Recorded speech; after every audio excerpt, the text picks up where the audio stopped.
आपने पढ़ा होगा आइडियल गैस इक्वेशन के बारे में। आइडियल गैस इक्वेशन क्या होता है? PV equal to NRT, right.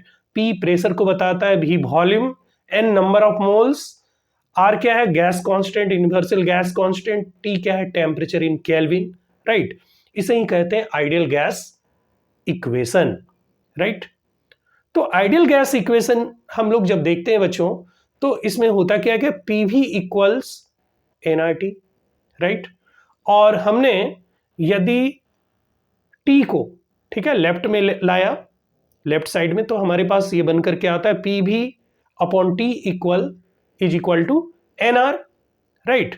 तो एन तो है नंबर ऑफ मोल्स, आर क्या है? Universal gas constant. But N और आर को हम लोग ट्रीट कर सकते हैं कांस्टेंट की तरह, तो हमारा फॉर्मूला बनता है PV by T is equal to constant.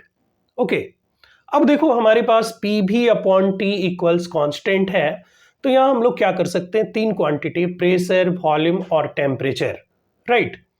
तो एक बार आप प्रेशर को कांस्टेंट कर दो, एक बार वॉल्यूम को कांस्टेंट कर दो, एक बार टेम्परेचर को कांस्टेंट कर दो, राइट। तो हमारे पास तीन नए लॉ बनकर सामने आएंगे, देखते हैं। जैसे सबसे पहले हमने क्या किया? टेम्परेचर को कांस्टेंट किया। देखो पी, भी और टी में से टी को हमने कांस्टेंट कर दिया, तो टी कांस्टेंट हो गया। तो अब क्या मिलेगा हमें? PV equals constant, right. PV equal to constant, और PV is equal to constant. इस लॉ को हमने क्या बोला? Boyle's law, right. इस लॉ को क्या कहा गया? Boyle's law. इट मीन्स, और भी हम कह सकते हैं कि volume is inversely proportional to pressure, यानी pressure increasing volume decreasing, pressure decreasing volume increasing, right.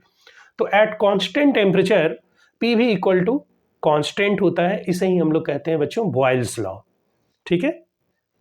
Next, अब हमने क्या किया? अब हम पीवी और टी में से, ठीक है, प्रेशर को हमने कांस्टेंट कर दिया।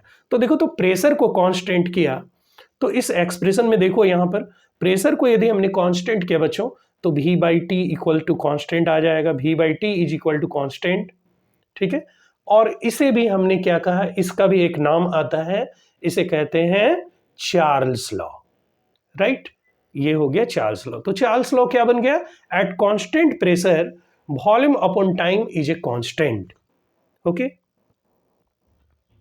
नेक्स्ट, अब हमारे पास देखो हमने टेम्परेचर को भी कांस्टेंट कर दिया और प्रेशर को भी कांस्टेंट कर दिया। अब हमारे पास एक लास्ट क्वांटिटी बचता है, वॉल्यूम। चलो वॉल्यूम को कांस्टेंट करके देखते हैं। तो at constant volume, at constant volume, volume को बेटे यहां कांस्टेंट किया इस एक्सप्रेशन में, तो देखो पी और टी हमारे पास बच जा रहा है, तो it means P by T equal to constant. और पी बाई टी कांस्टेंट, पता है इस लॉ को हमने, इस लॉ को हम जानते हैं किस नाम से? Gay Lussac's law, right. तो इस तरह से हमने देखा पी भी is equal to N R T, जिसे कहते हैं ideal gas equation, ideal gas law, ideal gas equation, right.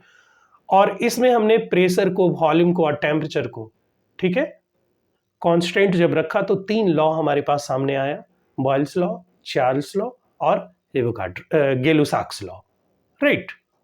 तो Boyle's law, Charles law and Gay Lussac's law,